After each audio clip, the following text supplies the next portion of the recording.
واش بصح هولندا بدات الحرب النفسيه ضد المنتخب المغربي قبل الماتش؟ قبل ساعات من المباراه بداو كيتنشروا تصريحات وتحليلات كثيره على المباراه، والسؤال المطروح واش هادشي غير اعلام رياضي ولا كاينه حرب نفسيه كتسبق صافره البدايه؟ خليك معايا حتى الاخر باش تفهم كلشي. شنو هي الحرب النفسيه في الكره؟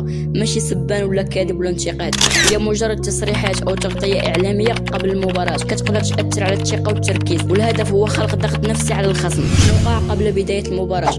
المدرب رونالد كومان مدرب هولندا كيصرح وكيقول بلي المغرب فريق هجومي وكيضم لاعبين مميزين على المستوى الفردي، ولكن بحال اي منتخب اخر وماش سمي هادشي نقطه ضعف، ولكن هاد الجوانب اقل قوه، وقال بلي كيخليو مساحه خاويه، وإلا وقع هادشي غادي نتغلبوا عليهم بالهجوم ديالنا. ومن المؤسف لعبوا هاد المرحله دابا حيت الفريقين بجوج كيستاهلوا وصلوا لمراحل ابعد في البطوله.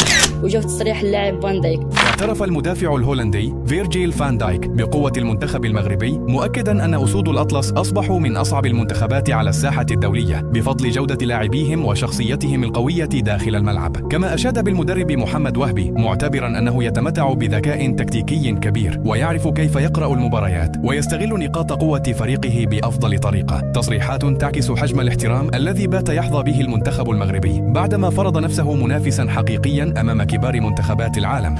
أعتقد أن المغرب يحظى بالاحترام، وهذا أمر رائع.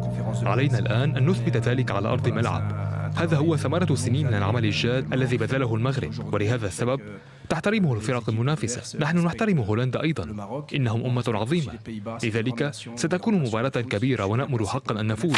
ولكن مع هاد التصريحات بدات اشاعات كتقول بلي الاعلام الهولندي كيلعب على الجانب النفسي ديال المنتخب المغربي، ولكن من بعد البحث في المصادر الموثوقه ما كاين حتى دليل على وجود حمله منظمه ضد المنتخب المغربي.